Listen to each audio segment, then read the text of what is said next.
സൂര്യനോ സന്ധ്യനോ യാരിവരോ സട്ടന സൊല്ല സേന പാണ്ഡ്യ സൂരനോ. ഇതാണ് എങ്ങനെ നോക്കണം? ഒരു കാറ്ററിംഗ് സർവീസിന്റെ മുതലാളിയായിരുന്നു ഞാൻ. നീ കാരണം ഈ സാമാനം കൊടുത്തു നടക്കേണ്ട അവസ്ഥയിൽ. ഓ അതിന് ഞാൻ ചെയ്തടേ. കഴിഞ്ഞ ചിങ്ങത്തിലെ ഹോട്ടലിൽ നീ എന്തരാ കാണിച്ചത്? നമ്പൂതിരിയുടെ വീട്ടിൽ കൊണ്ടുപോയി ചോറും ചിക്കനും കൊടുത്തിട്ട് ഹാജിയുടെ വീട്ടിൽ കൊണ്ട് സദ്യ സാമ്പാർ കൊടുത്തില്ലേ? അന്ന് അവന്മാര് വന്ന് ചിരവെടുത്ത് ചിരവിട്ടേന്റെ പാടത ഇപ്പോഴും ഇവിടെ കിടപ്പുണ്ട്. ഒരബദ്ധമൊക്കെ ആർക്കും പറ്റും. ഞാൻ ഇത്ര വലിയ കാര്യമാക്കേണ്ട കാര്യമൊന്നും. ഒരബദ്ധമല്ലേ എടാ? എന്റെ കാറ്ററിംഗ് സർവീസ് പൂട്ടാൻ കാരണം തരാ. നിന്നെ ആ കോളേജിൽ പറഞ്ഞിട്ട് നീ അവിടെ പോയി എതിരി പരിപാടിയാ കാണിച്ചേ. ഇതിപ്പോ ഈ മാവേലിയും മാമനും തമ്മിലുള്ള പ്രശ്നത്തിന് നമ്മളെന്തിരിയാ?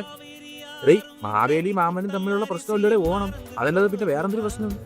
അത് പിള്ളേര് പറഞ്ഞായിരുന്നു വരുന്ന മാവേലി ഒന്ന് ഫ്രഷപ്പ് ആവാൻ വേണ്ടിയിട്ട് മുന്തിരിക്കൊല്ലേന്റെ ജ്യൂസ് കൊടുക്കണമെന്ന്.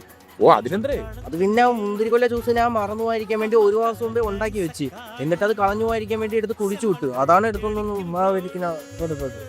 എന്റെ അപ്പേ, വയനാടാ തീർത്തുകൊണ്ട് മാവേലി കൊണ്ട് കൊടുത്തത്? ആ ചുമ്മാ അല്ല, അവിടെ മാവേലി വാമനൊക്കെ കിടന്ന് പേപ്പൽ പിടിച്ച് കണക്കായി ഓടണ. അവസാനം വാമനെ പിടിച്ച് മാവേലി ചവിട്ടി താസി.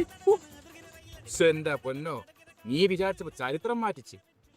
അതൊക്കെ വിട്. നമ്മൾ ഈ നോട്ടീസിന്റെ ബിസിനസ് പൊളിക്കും. അത്രയുള്ളൊരു ബിസിനസ് ഇതൊന്നും പൊട്ടി പണ്ടാരുടെ കയ്യിൽ മതി.